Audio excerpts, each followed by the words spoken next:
నమస్కారం ఘంటారావానికి స్వాగతం. ముందుగా ప్రధాన అంశాలు. సరికొత్త హంగులతో తుంగభద్ర ప్రాజెక్టు కొత్త గేట్లు. కర్ణాటక చేరుకున్న తెలుగు రాష్ట్రాల ముఖ్యమంత్రులు.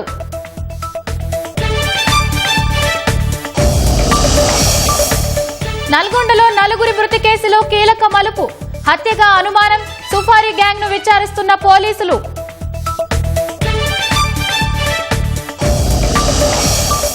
డిజిటల్ అరెస్టుల మోసాలకు సంబంధించి సిబిఐ సోదాలు. దేశవ్యాప్తంగా 80 ప్రాంతాల్లో సోదాలు. 2 అరెస్ట్.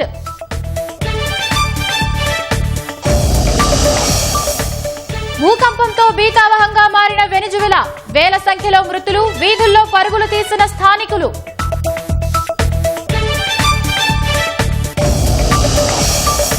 వెనిజువెలాలో ప్రాణ ఆస్తి నష్టంపై ప్రధాని నరేంద్ర మోదీ విచారం. సాయం అందించేందుకు భారత్ సిద్ధంగా ఉందని వెల్లడి.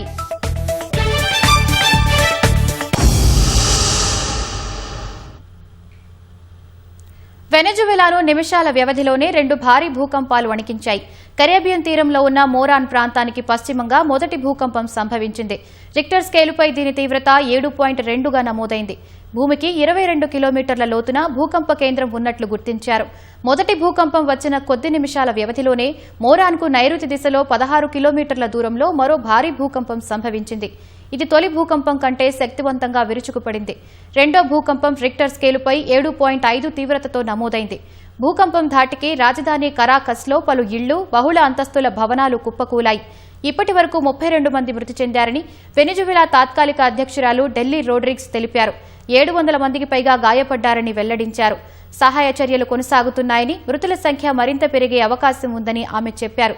ఈ శక్తివంతమైన భూకంపాల వల్ల మృతుల సంఖ్య 10,000కు పైగా ఉండే అవకాశం ఉందని యుఎస్ జియోలాజికల్ సర్వే అంచనా వేసింది.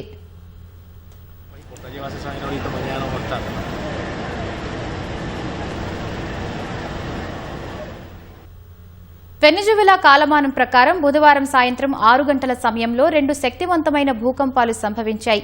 ఈ ప్రకృతి విపత్తు ధాటికి రాజధాని కరాకస్తో పాటు పలు ప్రాంతాల్లో భవనాలు కుప్పకూలాయి. స్థానికులు ప్రాణాలు అరచేతిలో పెట్టుకుని వీధుల్లో పరుగులు తీస్తున్న దృశ్యాలు సామాజిక మాధ్యమాల్లో వైరల్ అవుతున్నాయి. సిమోన్ బోలివర్ అంతర్జాతీయ విమానాశ్రయంలో టెర్మినల్ పైకప్పు కూలడంతో ప్రయాణికులు పరుగులు తీశారు. విమానాశ్రయానికి భారీ నష్టం వాటిల్లినట్లు అధికారులు తెలిపారు. భవనాల శిథిలాలు, నేలకొరిగిన విద్యుత్ స్తంభాలతో వీధులు మూసుకుపోయాయి. ఫలితంగా భారీ యంత్రాలను తరలించడానికి ఆటంకం ఏర్పడింది.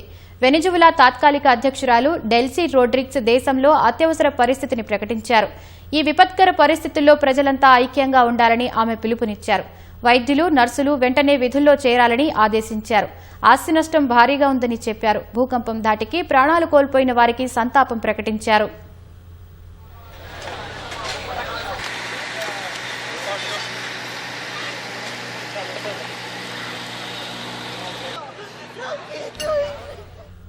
భూకంపం నేపథ్యంలో కరాకస్లో మెట్రో, రైల్వే సర్వీసులను రద్దు చేశారు. పాఠశాలలకు వారం రోజుల పాటు సెలవు ప్రకటించారు. పలు రాష్ట్రాల్లో భూ ప్రకంపనలు సంభవించాయని వెనిజువెలా అంతర్గత వ్యవహారాల శాఖ మంత్రి తెలిపారు.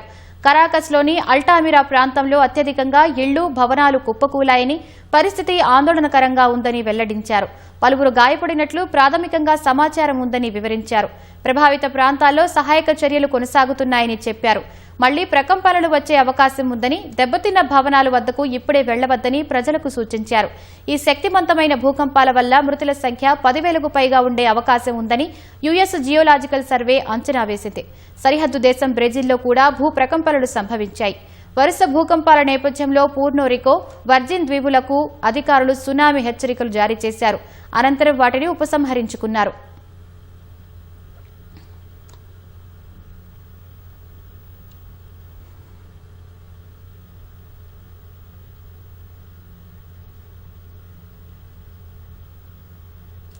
ప్రకృతి విపత్తుతో అతలాకుతలమైన వెనిజువెలాకు సాయం అందించేందుకు సిద్ధంగా ఉన్నామని అమెరికా అధ్యక్షుడు డొనాల్డ్ ట్రంప్ తెలిపారు. రెస్క్యూ ఆపరేషన్లలో పాల్గొనాలని వివిధ ప్రభుత్వ విభాగాలను ఆదేశించినట్లు చెప్పారు. ఈ మేరకు ఆయన తన సామాజిక మాధ్యమం ట్రూత్ సోషల్లో పోస్టు చేశారు. వెనిజువెలాలో 2 అత్యంత తీవ్రమైన భూకంపాలు సంభవించాయని ట్రంప్ రాసుకొచ్చారు. ఈ ప్రకృతి విపత్తులో భారీ స్థాయిలో ప్రాణ నష్టం జరిగిందని ఆయన ఆవేదన వ్యక్తం చేశారు. తమకు అందుతున్న ప్రాథమిక నివేదికల ప్రకారం అక్కడ పరిస్థితి దారుణంగా ఉందన్నారు. ఈ సంక్షోభ సమయంలో మిత్రదేశానికి అండగా ఉంటామని ట్రంప్ పేర్కొన్నారు. విపత్తు నిర్వహణ బృందాలను భూకంప ప్రభావిత ప్రాంతాలకు తరలిస్తున్నట్లు అమెరికా విదేశాంగ మంత్రి మార్కో రూబియో తెలిపారు. మానవతా సాయంతో పాటు వైద్య పరికరాలు, ఔషధాలను తరలిస్తున్నట్లు ఎక్స్లో పోస్టు చేశారు. లాటిన్ అమెరికా దేశాలు కూడా సాయం చేయడానికి ముందుకు వచ్చాయి.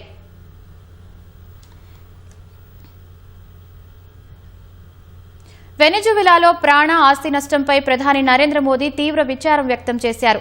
ఈ కష్టకాలంలో వెనిజువెలాకు సాయం అందించేందుకు భారత్ సిద్ధంగా ఉందని తెలిపారు. ఈ మేరకు సామాజిక మాధ్యమం ఎక్స్లో పోస్టు చేశారు. ప్రకృతి విపత్తులో ప్రాణాలు కోల్పోయిన కుటుంబాలకు భారత పౌరుల తరపున సానుభూతి తెలియజేస్తున్నట్లు మోదీ తెలిపారు. గాయపడిన వారు త్వరగా కోలుకోవాలని ఆకాంక్షించారు. వెనిజువెలాకు అవసరమైన సాయాన్ని పంపిస్తామని రాసుకొచ్చారు.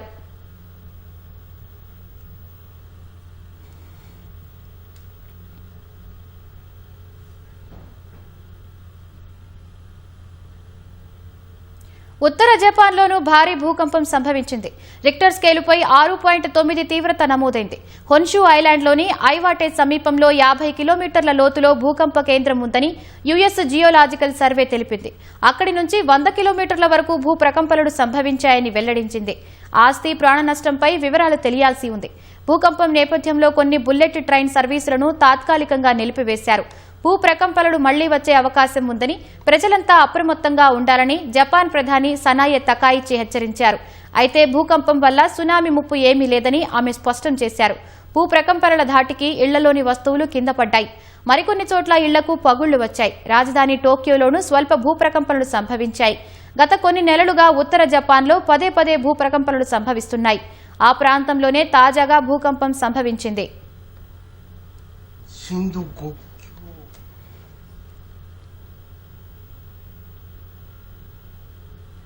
ఈ నెల 29 లేదా 30న స్విట్జర్లాండ్ వేదికగా అమెరికా, ఇరాన్ మధ్య మరో దఫా చర్చలు జరగనున్నాయి. అవగాహన ఒప్పందంలోని సాంకేతిక అంశాలపై చర్చలు ఉంటాయని అమెరికా విదేశాంగ మంత్రి మార్కో రూబియో తెలిపారు. ఇందులో ఉపాధ్యక్షుడు సహా మంత్రులు ఎవరూ పాల్గొనరని ఆయన స్పష్టం చేశారు. వివిధ శాఖలకు చెందిన అధికారులు మాత్రమే పాల్గొంటారని ఆయన వివరించారు. తుది ఒప్పందానికి పునాది వేయడమే ఈ చర్చల ప్రధాన ఉద్దేశమని రూబియో పేర్కొన్నారు. అటు అణు కేంద్రాల తనిఖీల విషయంలో అమెరికా, ఇరాన్లు పరస్పర భిన్నమైన ప్రకటనలు చేస్తున్నాయి. ఇరాన్ అణు కేంద్రాల్లో జరిగే తనిఖీల్లో అంతర్జాతీయ అణు ఇంధన సంస్థకు చెందిన సిబ్బందితో పాటు తమ అధికారులు కూడా పాల్గొంటారని అమెరికా అధ్యక్షుడు డొనాల్డ్ ట్రంప్ తెలిపారు. అయితే ఇరాన్ మాత్రం ట్రంప్ వ్యాఖ్యలను కొట్టిపారేసింది. తుది ఒప్పందం కుదిరిన తర్వాతే తనిఖీలకు అనుమతిస్తామని తెలిపింది. తొలుత తమపై విధించిన ఆంక్షలన్నింటినీ ఎత్తివేయాలని డిమాండ్ చేసింది. గతేడాది ఇరాన్లోని అణు కేంద్రాలపై అమెరికా B-2 బాంబర్లతో దాడి చేసింది. వాటి కింద శుద్ధి చేసిన యురేనియం నిల్వలు ఉన్నాయని అమెరికా చెబుతోంది.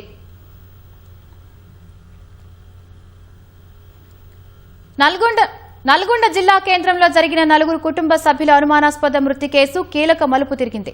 4గురిని విచక్షణ రహితంగా హత్య చేసినట్టు పోలీసులు అనుమానిస్తున్నారు. ఇందుకు సంబంధించిన మరింత సమాచారాన్ని మా ప్రతినిధి పవన్ ప్రత్యక్ష ప్రసారం ద్వారా అందిస్తారు.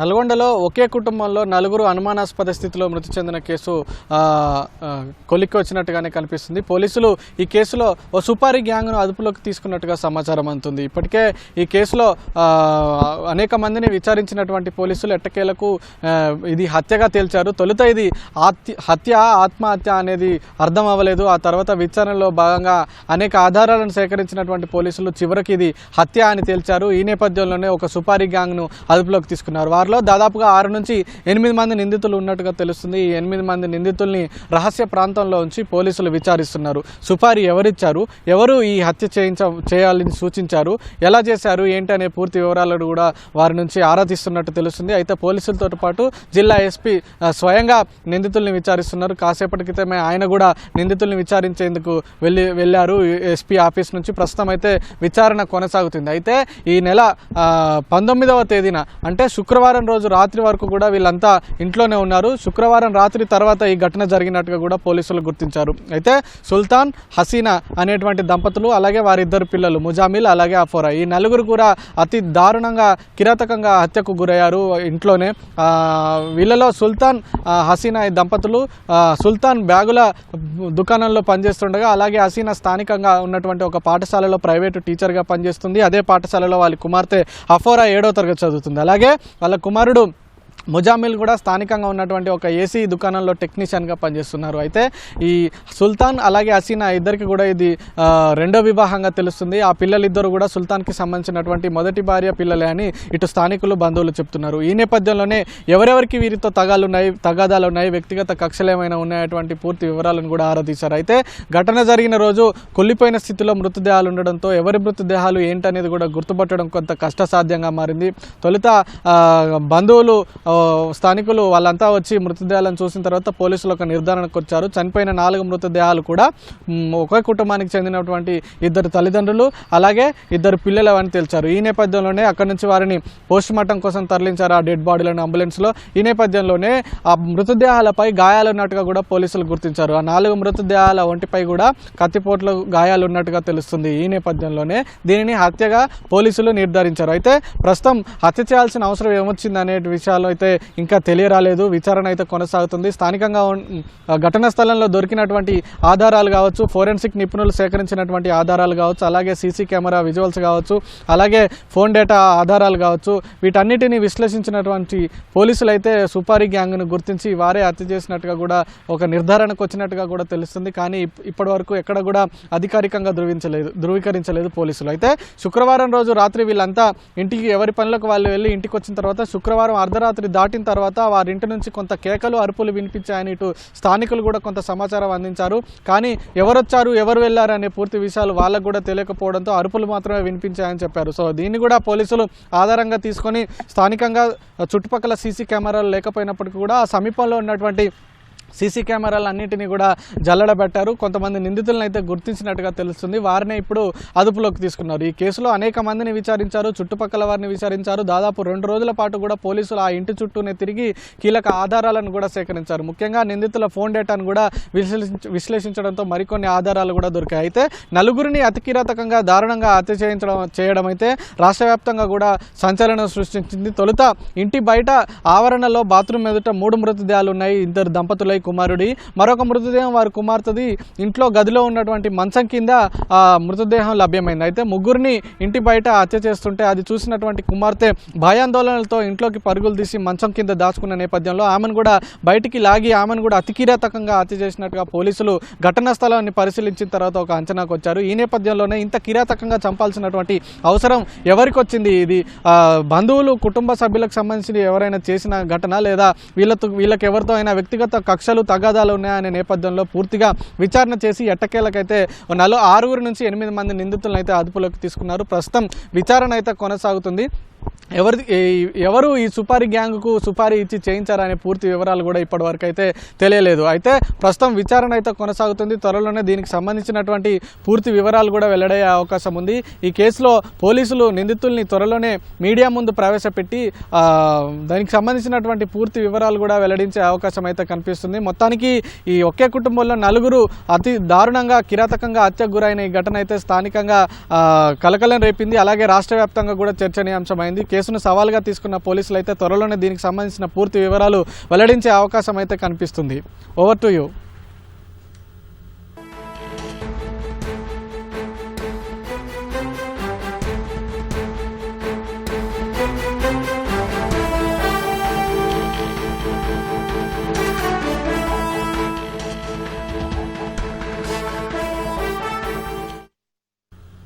ఎలుకల సంచారం, అపరిశుభ్ర వాతావరణంతో హైదరాబాద్ కొండాపూర్ జాయకా ఫుడ్ కోర్టును అధికారులు సీజ్ చేశారు. ఫుడ్ కోర్టులో ఎలుకలు తిరుగుతున్నాయంటూ వీడియోతో అధికారులకు ఓ వినియోగదారుడు ఫిర్యాదు చేశాడు. దీంతో హోటల్ను తనిఖీ చేసిన ఫుడ్ సేఫ్టీ అధికారులు రెస్టారెంట్లో ఎలుకల సంచారం, ఫుడ్ ప్యాకెట్లను కొరికినట్లు గుర్తించారు. ఫుడ్ ఐటమ్స్, ప్యాకేజింగ్ స్టోర్ చేసే ప్రాంతాల్లో ఎలుకల విసర్జనలు ఉన్నట్లు తేలింది. పనిచేయని ఫ్రీజర్లో పాడైన చికెన్ బిర్యానీ, కూరగాయలను నిల్వ ఉంచడం గుర్తించారు. మెడికల్ ఫిట్నెస్, పేస్ట్ కంట్రోల్ రికార్డులు అందుబాటులో లేకపోవడం సహా తీవ్ర ఉల్లంఘనలు ఉండటంతో అధికారులు లైసెన్స్ సస్పెండ్ చేసి ఫుడ్ కోర్టు సీజ్ చేశారు.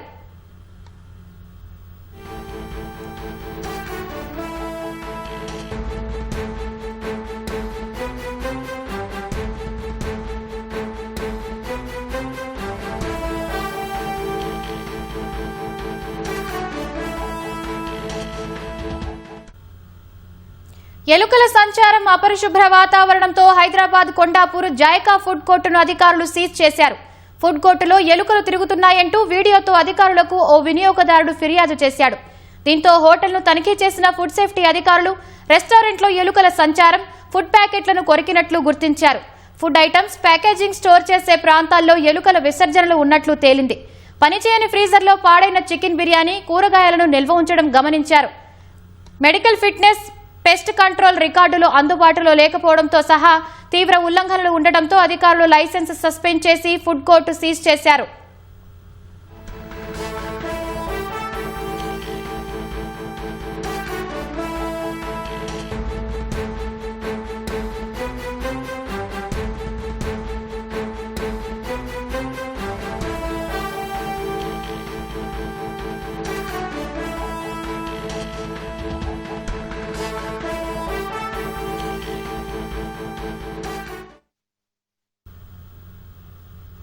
తాగునీటి అవసరాల కోసం నాగార్జున సాగర్ ఎడమ కాలువలకు ఎన్ఎస్పీ అధికారులు నీటిని విడుదల చేశారు. ఖమ్మం జిల్లా పాలేరు రిజర్వాయర్కు ఈ జలాలు చేరుకోనున్నాయి. 500 క్యూసెక్కులతో మొదలుపెట్టి క్రమంగా నీటి విడుదలను పెంచనున్నారు. తాగునీటి అవసరాల కోసం 1 టీఎంసీ నీరు కేటాయించినట్లు ఎన్ఎస్పీ అధికారులు తెలిపారు. కాలువలపై ఉన్న మేజర్లకు నీటి విడుదల ఉండదని స్పష్టం చేశారు. నీరు వృధా కాకుండా చూడాలని నీటిపారుదల శాఖ అధికారులను అప్రమత్తం చేశారు. నాగార్జున సాగర్ జలాశయం నీటి మట్టం 590 అడుగులు కాగా ప్రస్తుతం 515 అడుగులుగా ఉంది. మొత్తం నీటి నిల్వ సామర్థ్యం 312.04 టీఎంసీలు కాగా ప్రస్తుతం 141.19 టీఎంసీల నీరు ఉంది. ఎగువ నుంచి ఎలాంటి వరద లేదు.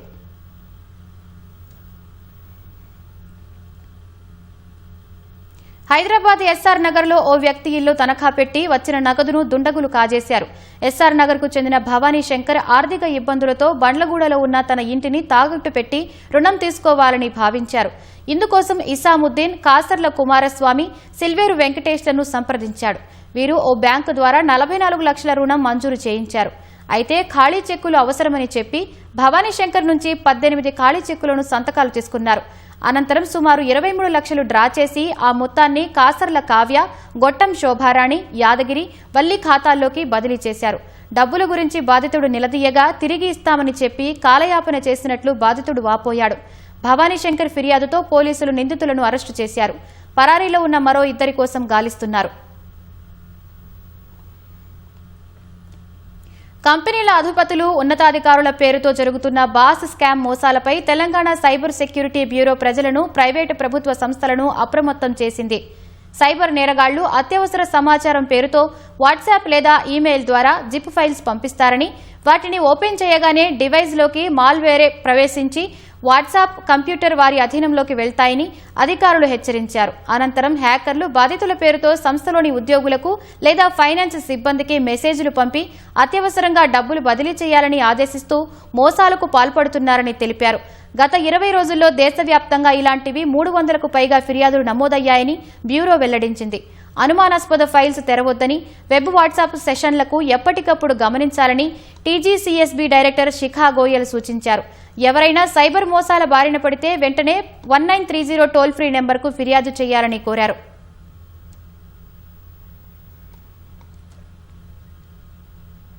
జనగామ జిల్లా దేవరుప్పులలో దొంగ నోట్లు తయారు చేస్తున్న ముఠాను పోలీసులు అరెస్టు చేశారు. చింత సుదర్శన్ ఇంట్లో దొంగ నోట్లు తయారు చేస్తున్నారన్న సమాచారంతో పోలీసులు దాడి చేసి దుండగులను పట్టుకున్నారు. నిందితుల నుంచి 3 లక్షల విలువైన నకిలీ 500 రూపాయల నోట్లు, ప్రింటర్, ఓ కారు, 85,000 నగదు, 4 మొబైల్ ఫోన్లు స్వాధీనం చేసుకున్నారు. జగిత్యాల జిల్లాకు చెందిన సయ్యద్ రసూల్, కడవెండి గ్రామానికి చెందిన బషిపాక అంజయ్య, చింత సుదర్శన్, బండకోతపల్లి గ్రామానికి చెందిన గోపాలదాస్, లక్ష్మయ్యలు ముఠాగా ఏర్పడి దొంగ నోట్లు తయారు చేస్తున్నారని పోలీసులు తెలిపారు.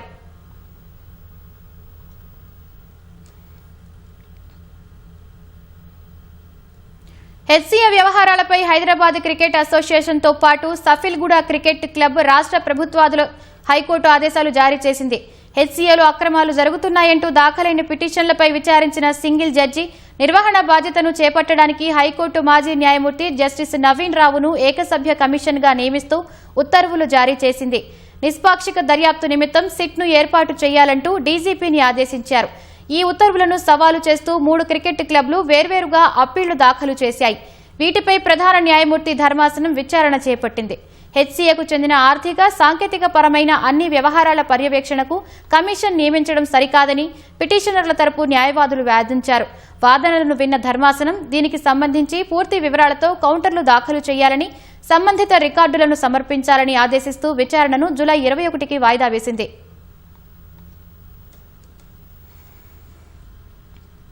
పెద్దపల్లి జిల్లా మంథని మండలం పుట్టపాక వద్ద జరిగిన రోడ్డు ప్రమాదం జరిగింది. కారు అదుపు తప్పి స్తంభానికి ఢీకొని బోల్తా పడింది. ఈ దుర్ఘటనలో ఒకరు అక్కడికక్కడే మృతి చెందగా మరో 3కి తీవ్ర గాయాలు అయ్యాయి. క్షతగాత్రులను పెద్దపల్లి ప్రభుత్వ ఆసుపత్రికి తరలించి చికిత్స అందిస్తున్నారు. మృతుడు సిద్దపల్లి గ్రామానికి చెందిన వేల్పుల మణికంఠగా పోలీసులు గుర్తించారు.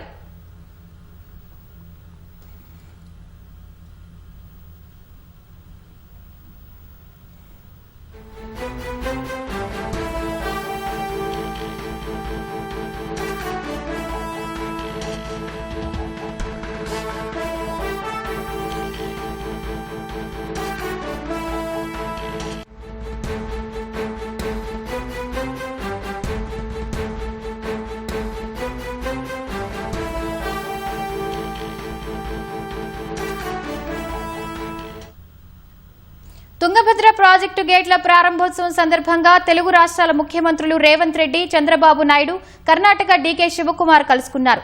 హోస్పేట్లోని ఐఆర్బీ అతిథి గృహంలో మర్యాదపూర్వకంగా భేటీ అయ్యారు. ఈ భేటీలో కేంద్ర మంత్రి సిఆర్ పాటిల్, ఏపీ మంత్రులు పయ్యావుల కేశవ్ గారు, నిమ్మల రామానాయుడు ఉన్నారు.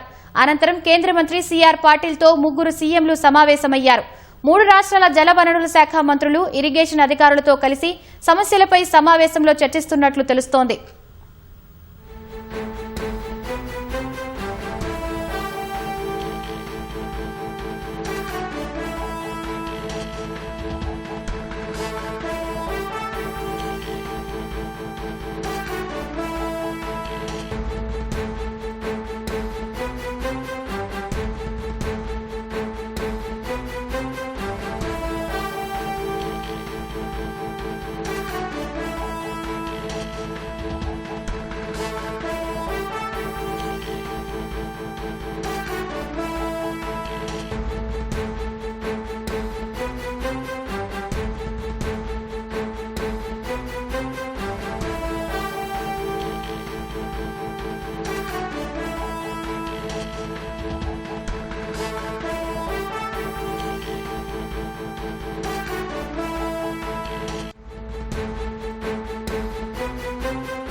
తుంగభద్ర ప్రాజెక్టు గేట్ల ప్రారంభోత్సవం సందర్భంగా తెలుగు రాష్ట్రాల ముఖ్యమంత్రులు రేవంత్ రెడ్డి, చంద్రబాబు నాయుడు, కర్ణాటక ముఖ్యమంత్రి డీకే శివకుమార్ కలుసుకున్నారు.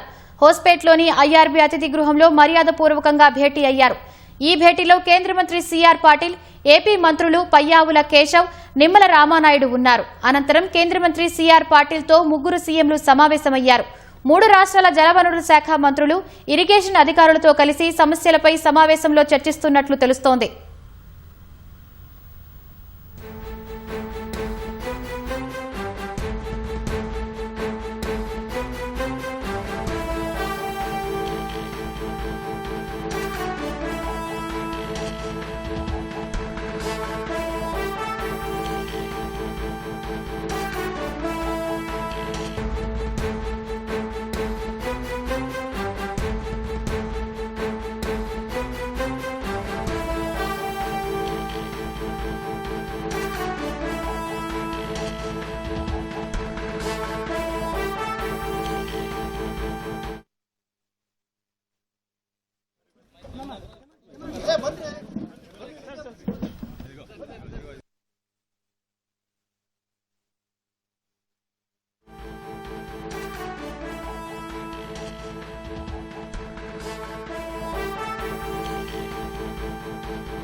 తుంగభద్ర ప్రాజెక్టు గేట్ల ప్రారంభోత్సవం సందర్భంగా తెలుగు రాష్ట్రాల ముఖ్యమంత్రులు రేవంత్ రెడ్డి, చంద్రబాబు నాయుడు, కర్ణాటక ముఖ్యమంత్రి డీకే శివకుమార్ కలుసుకున్నారు. హోస్పేట్లోని ఐఆర్బీ అతిథి గృహంలో మర్యాదపూర్వకంగా భేటీ అయ్యారు. ఈ భేటీలో కేంద్ర మంత్రి సిఆర్ పాటిల్, ఏపీ మంత్రులు పయ్యావుల కేశవ్, నిమ్మల రామానాయుడు ఉన్నారు. అనంతరం కేంద్ర మంత్రి సిఆర్ పాటిల్తో ముగ్గురు సీఎంలు సమావేశమయ్యారు. 3 రాష్ట్రాల జలవనరుల శాఖ మంత్రులు, ఇరిగేషన్ అధికారులతో కలిసి సమస్యలపై సమావేశంలో చర్చిస్తున్నట్లు తెలుస్తోంది.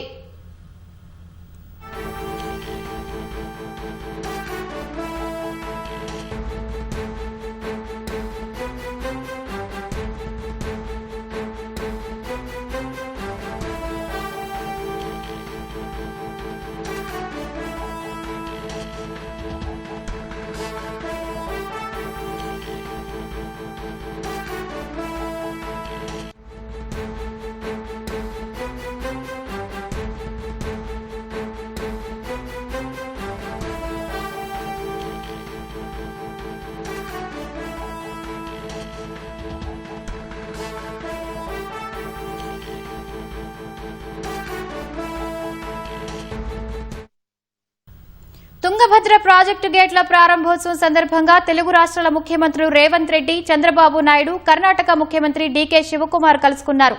హోస్పేట్లోని ఐఆర్బీ అతిథి గృహంలో మర్యాదపూర్వకంగా భేటీ అయ్యారు.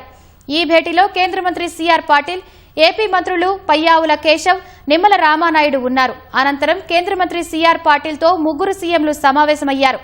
3 రాష్ట్రాల జలవనరుల శాఖ మంత్రులు, ఇరిగేషన్ అధికారులతో కలిసి సమస్యలపై సమావేశంలో చర్చిస్తున్నట్లు తెలుస్తోంది.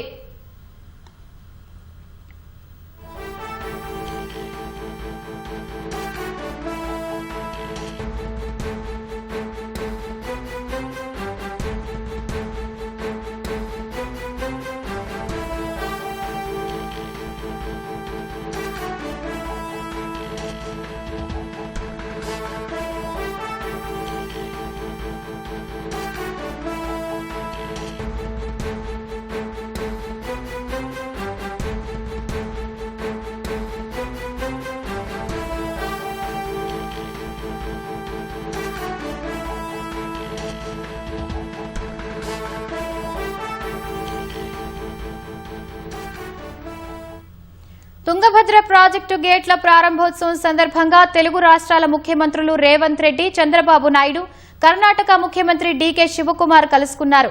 హోస్పేట్లోని ఐఆర్బీ అతిథి గృహంలో మర్యాదపూర్వకంగా భేటీ అయ్యారు.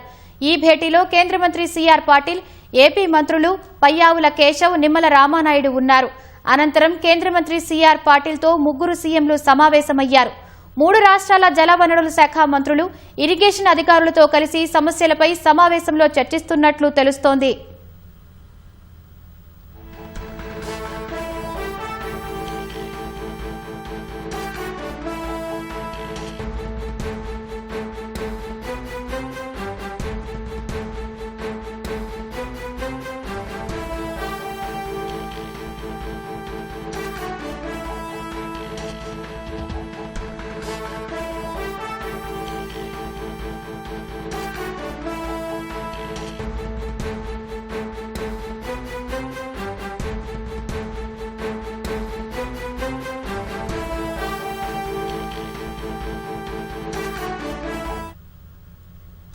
తుంగభద్ర ప్రాజెక్టు గేట్ల ప్రారంభోత్సవం సందర్భంగా తెలుగు రాష్ట్రాల ముఖ్యమంత్రులు రేవంత్ రెడ్డి, చంద్రబాబు నాయుడు, కర్ణాటక ముఖ్యమంత్రి డీకే శివకుమార్ కలుసుకున్నారు. హోస్పేట్లోని ఐఆర్బీ అతిథి గృహంలో మర్యాదపూర్వకంగా భేటీ అయ్యారు. ఈ భేటీలో కేంద్ర మంత్రి సిఆర్ పాటిల్, ఏపీ మంత్రులు పయ్యావుల కేశవ్, నిమ్మల రామానాయుడు ఉన్నారు. అనంతరం కేంద్ర మంత్రి సిఆర్ పాటిల్తో ముగ్గురు సీఎంలు సమావేశమయ్యారు. 3 రాష్ట్రాల జలవనరుల శాఖ మంత్రులు, ఇరిగేషన్ అధికారులతో కలిసి సమస్యలపై సమావేశంలో చర్చిస్తున్నట్లు తెలుస్తోంది.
ఆంధ్రప్రదేశ్, తెలంగాణ, కర్ణాటక రాష్ట్రాలకు వరప్రదాయిని అయిన తుంగభద్ర ప్రాజెక్టు కొత్త గేట్ల అమరికతో సరికొత్త రూపు సంతరించుకుంది. 51 కోట్ల రూపాయల వ్యయంతో మొత్తం 33 కొత్త గేట్లను ఏర్పాటు చేశారు. వీటిని కర్ణాటక ముఖ్యమంత్రి శివకుమార్, తెలుగు రాష్ట్రాల ముఖ్యమంత్రులు రేవంత్ రెడ్డి, చంద్రబాబు నాయుడు, కేంద్ర మంత్రి సిఆర్ పాటిల్తో కలిసి ప్రారంభించారు. 73 ఏళ్ల క్రితం నిర్మించిన తుంగభద్ర ప్రాజెక్టు ఆంధ్రప్రదేశ్, కర్ణాటకలో లక్షల ఎకరాలకు, తెలంగాణలో వేల ఎకరాల ఆయకట్టుకు జీవనాడిగా నిలుస్తోంది. ఈ ప్రాజెక్టు ద్వారా వందలాది గ్రామాలకు దాహార్తి తీరుతోంది. ఒక్క ఆంధ్రప్రదేశ్లోనే తుంగభద్ర ప్రాజెక్టు కుడి కాలువ ద్వారా ఉమ్మడి కర్నూలు, అనంతపురం, కడప జిల్లాలో 7,20,000 ఎకరాలకు సాగునీరు అందుతోంది. తెలంగాణలో 87,000 ఎకరాల ఆయకట్టు ఉంది. అయితే 2024 ఆగస్టులో వచ్చిన వరద వల్ల ఈ ప్రాజెక్టు స్పిల్వేలోని 19వ గేటు కొట్టుకుపోయింది. అప్పటికప్పుడు నీటి వృధాను అడ్డుకునేందుకు సీఎం చంద్రబాబు సూచనతో సీనియర్ ఇంజనీర్ కన్నయ్య నాయుడు నేతృత్వం వహించి స్టాప్ లాక్ గేటు అమర్చారు. స్పిల్వే గేట్లు అన్నీ మార్చాలని నేషనల్ డ్యామ్ సేఫ్టీ అథారిటీ నివేదిక ఇవ్వడంతో ఆ తర్వాత కాలంలో 33 పాత గేట్లను తొలగించి కొత్త గేట్లను అమర్చారు. ఈ ప్రాజెక్టు భద్రతను ఏపీ, కర్ణాటక రాష్ట్రాలు ప్రతిష్టాత్మకంగా తీసుకుని గేట్ల ఏర్పాటును త్వరితగతిన పూర్తి చేశాయి.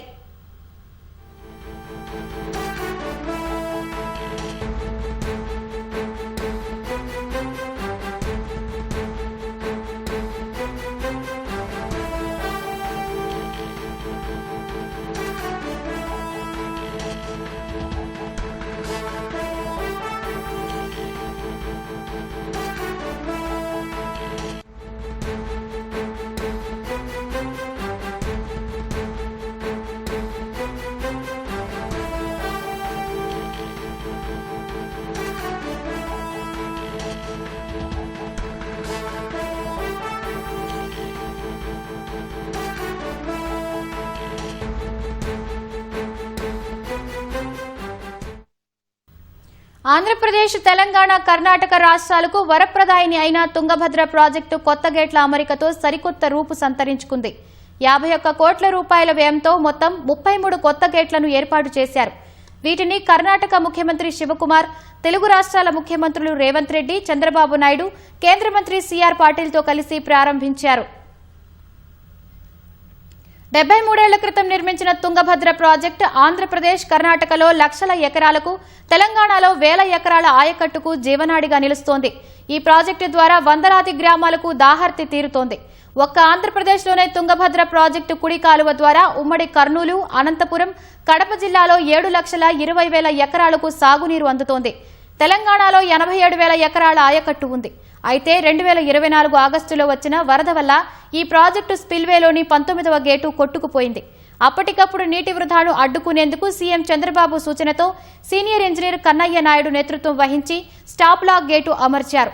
స్పిల్వే గేట్లు అన్నీ మార్చాలని నేషనల్ డ్యామ్ సేఫ్టీ అథారిటీ నివేదిక ఇవ్వడంతో ఆ తర్వాత కాలంలో 33 పాత గేట్లను తొలగించి కొత్త గేట్లను అమర్చారు. ఈ ప్రాజెక్టు భద్రతను ఏపీ, కర్ణాటక రాష్ట్రాలు ప్రతిష్టాత్మకంగా తీసుకుని గేట్ల ఏర్పాటును త్వరితగతిన పూర్తి చేశాయి.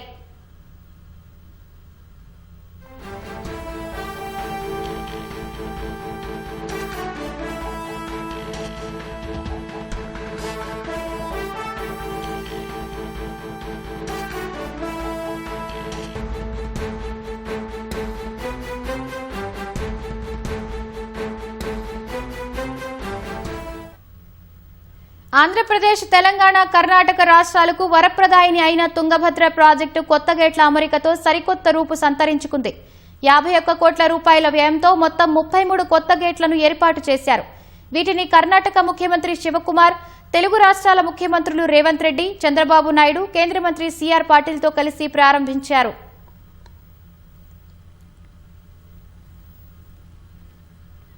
73 ఏళ్ల క్రితం నిర్మించిన తుంగభద్ర ప్రాజెక్టు ఆంధ్రప్రదేశ్, కర్ణాటకలో లక్షల ఎకరాలకు, తెలంగాణలో వేల ఎకరాల ఆయకట్టుకు జీవనాడిగా నిలుస్తోంది.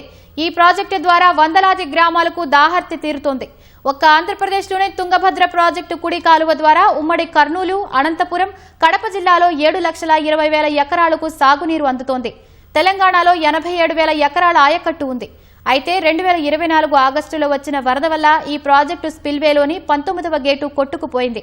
అప్పటికప్పుడు నీటి వృధాను అడ్డుకునేందుకు సీఎం చంద్రబాబు సూచనతో సీనియర్ ఇంజనీర్ కన్నయ్య నాయుడు నేతృత్వం వహించి స్టాప్ లాక్ గేటు అమర్చారు. స్పిల్వే గేట్లు అన్ని మార్చాలని నేషనల్ డ్యామ్ సేఫ్టీ అథారిటీ నివేదిక ఇవ్వడంతో ఆ తర్వాత కాలంలో 33 పాత గేట్లను తొలగించి కొత్త గేట్లను అమర్చారు. ఈ ప్రాజెక్టు భద్రతను ఏపీ, కర్ణాటక రాష్ట్రాలు ప్రతిష్టాత్మకంగా తీసుకుని గేట్ల ఏర్పాటును త్వరితగతిన పూర్తి చేశాయి.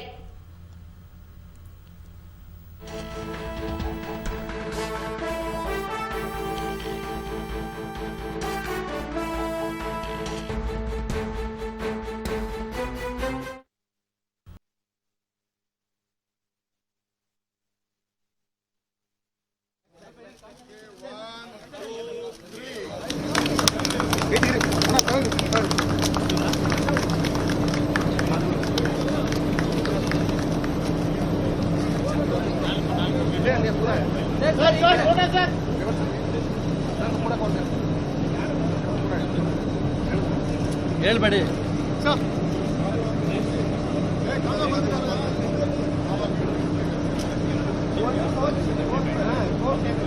ಫೋರ್ ಕಂಡಕ್ಟರ್ಸ್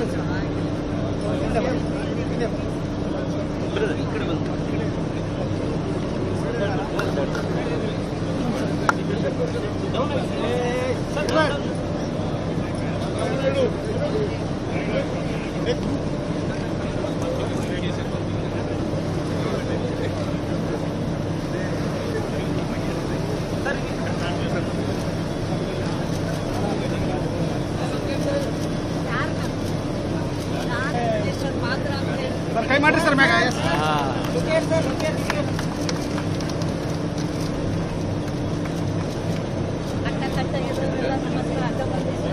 ಸ್ವಲ್ಪ ಮುಂದೆ ಹೋಗಿ ಸ್ವಲ್ಪ ಮುಂದೆ ಸ್ವಲ್ಪ ಮುಂದೆ ಸ್ವಲ್ಪ ಮುಂದೆ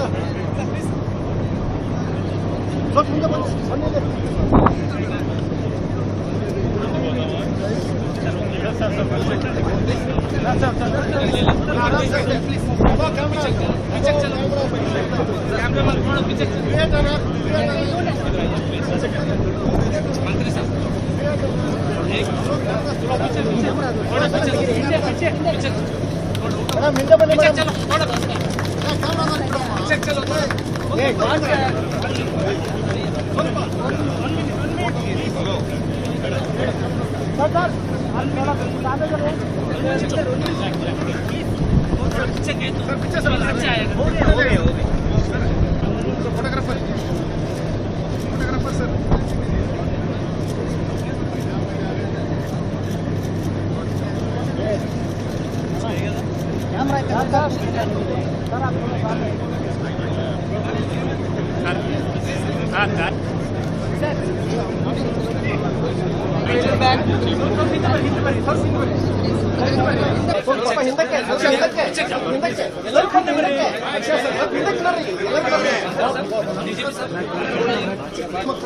इंस्पेक्टर सर सब खुल सर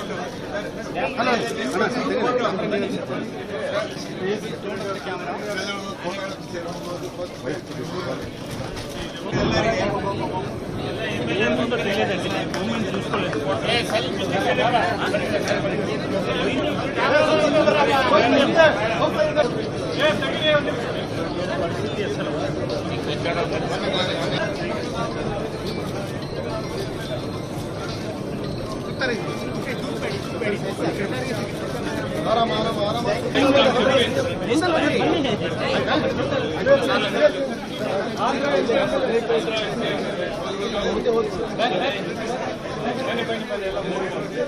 चलो एमपी साथ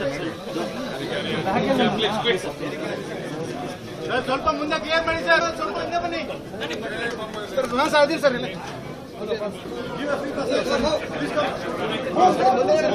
ಮುಂದೆ ನಡ್ರಿ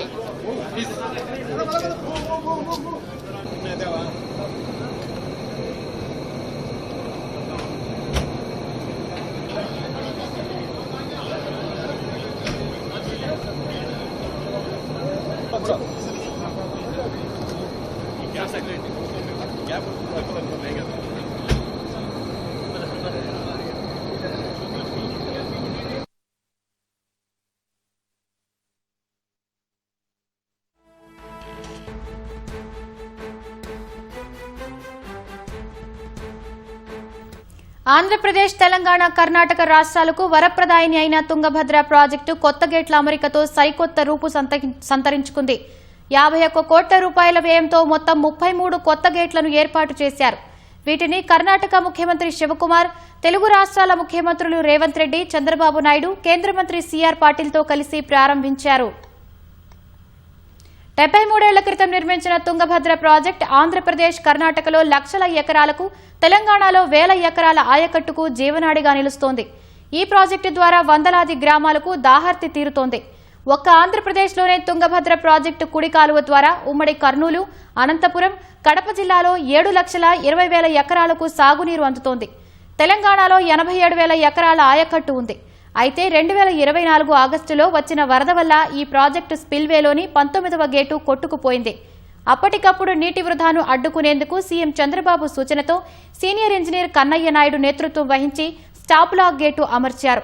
స్పిల్వే గేట్లు అన్నీ మార్చాలని నేషనల్ డ్యామ్ సేఫ్టీ అథారిటీ నివేదిక ఇవ్వడంతో ఆ తర్వాత కాలంలో 33 పాత గేట్లను తొలగించి కొత్త గేట్లను అమర్చారు. ఈ ప్రాజెక్టు భద్రతను ఏపీ, కర్ణాటక రాష్ట్రాలు ప్రతిష్టాత్మకంగా తీసుకుని గేట్ల ఏర్పాటును త్వరితగతిన పూర్తి చేశాయి.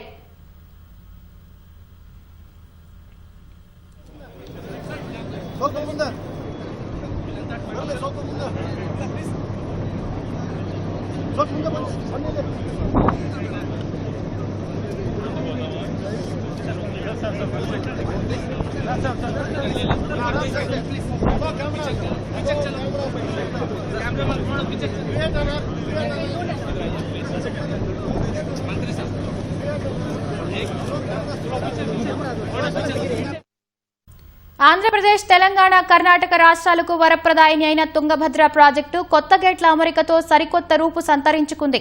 51 కోట్ల రూపాయల వ్యయంతో మొత్తం 33 కొత్త గేట్లను ఏర్పాటు చేశారు.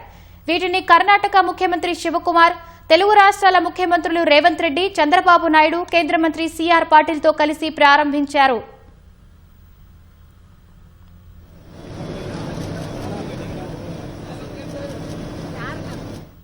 73 ఏళ్ల క్రితం నిర్మించిన తుంగభద్ర ప్రాజెక్టు ఆంధ్రప్రదేశ్, కర్ణాటకలో లక్షల ఎకరాలకు, తెలంగాణలో వేల ఎకరాల ఆయకట్టుకు జీవనాడిగా నిలుస్తోంది.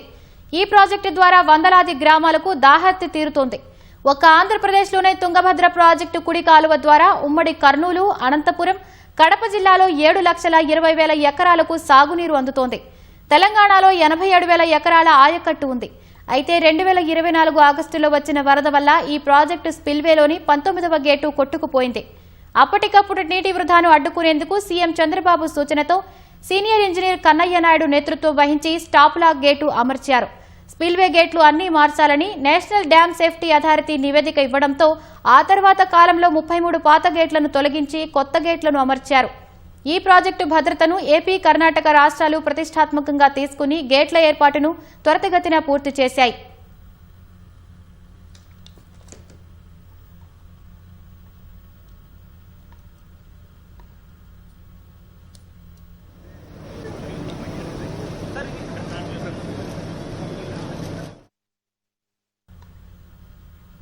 తమిళనాడు ప్రజా రవాణా వ్యవస్థలో సరికొత్త అధ్యాయం మొదలైంది. ప్రజల ప్రయాణ కష్టాలను తీరుస్తూ రవాణా వ్యవస్థను మరింత బలోపేతం చేసేందుకు ముఖ్యమంత్రి విజయ్ 300 కొత్త బస్సులను జెండా ఊపి ప్రారంభించారు.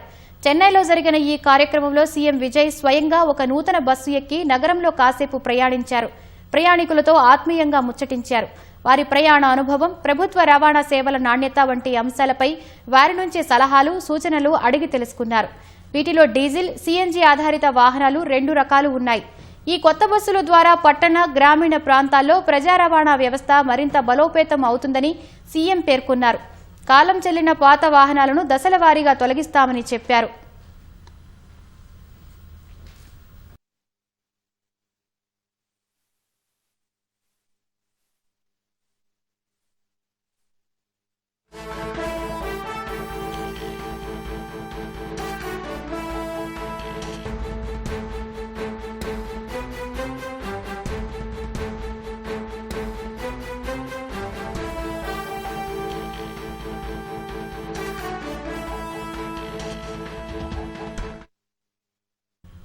గాంధీ భవన్ లో పీసీసీ అధ్యక్షుడు మహేష్ కుమార్ గౌడ్ మాట్లాడుతున్నారు. ప్రత్యక్ష ప్రసారం ద్వారా చూద్దాం.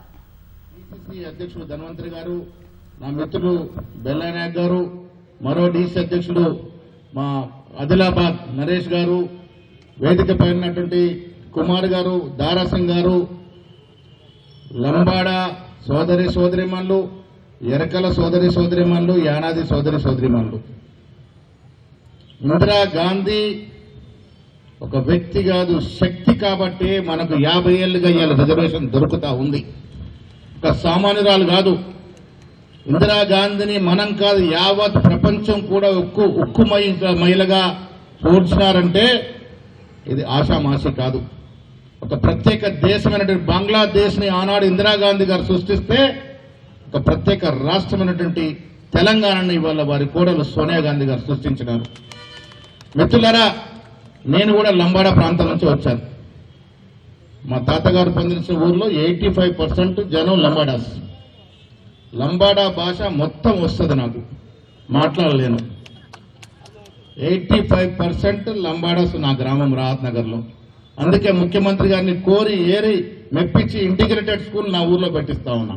దానికి 11 ఎకరాలు దానం చేశాను.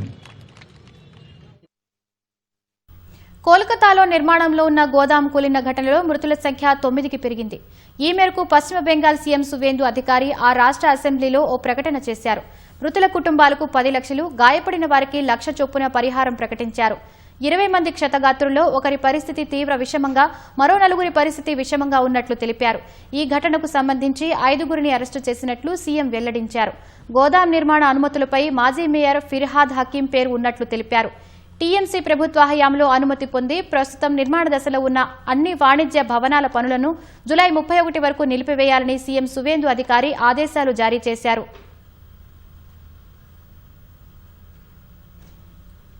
తమిళనాడు నీలగిరిలో ఓ భయానక ఘటన చోటు చేసుకుంది. పెంపుడు కుక్కను వేటాడే క్రమంలో చిరుతపులి ఏకంగా ఇంట్లోకి దూరింది. విషయం తెలుసుకున్న కుటుంబ సభ్యులు ప్రాణభయంతో వెంటనే అటవీ శాఖ అధికారులకు సమాచారమిచ్చారు. సకాలంలో స్పందించిన అధికారులు చాకచక్యంగా వ్యవహరించి చిరుతను సురక్షితంగా బంధించారు. చుట్టుప్రక్కల ప్రజలను అప్రమత్తం చేశారు. తగిన జాగ్రత్తలు తీసుకున్న అనంతరం మత్తుమందు ఉపయోగించి చిరుతను సురక్షితంగా పట్టుకున్నారు. ఎవరికీ ఎలాంటి ప్రాణనష్టం జరగకుండా చిరుతను బోనులో బంధించారు. సమీపంలోని దట్టమైన అటవీ ప్రాంతంలో వదిలిపెట్టారు. దీంతో భయభ్రాంతులకు గురైన స్థానికులు ఊపిరి పీల్చుకున్నారు. అటవీ ప్రాంతాలకు సమీపంలో నివసించే ప్రజలు రాత్రి వేళల్లో అప్రమత్తంగా ఉండాలని, తప్పనిసరిగా తలుపులు వేసుకోవాలని ఈ సందర్భంగా అధికారులు స్థానికులకు సూచించారు.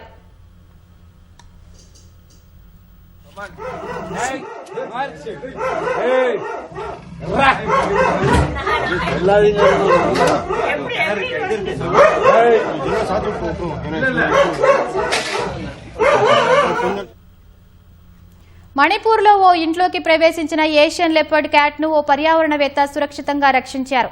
బిష్ణుపూర్ జిల్లాలోని క్వాంగ్తా గ్రామంలో నిన్న రాత్రి ఓ నివాసంలోకి ఈ అరుదైన పిల్లి చొరబడింది. సమాచారం అందుకున్న పర్యావరణ కార్యకర్త అనీష్ అహ్మద్ తక్షణమే అక్కడికి చేరుకున్నారు. స్థానికుల సహాయంతో దానికి ఎలాంటి హాని కలగకుండా ప్రాణాలతో రక్షించారు. అనంతరం ఆ చిరుత పిల్లిని మెయిరాంగ్లోని అటవీ శాఖ అధికారులకు సురక్షితంగా అప్పగించారు.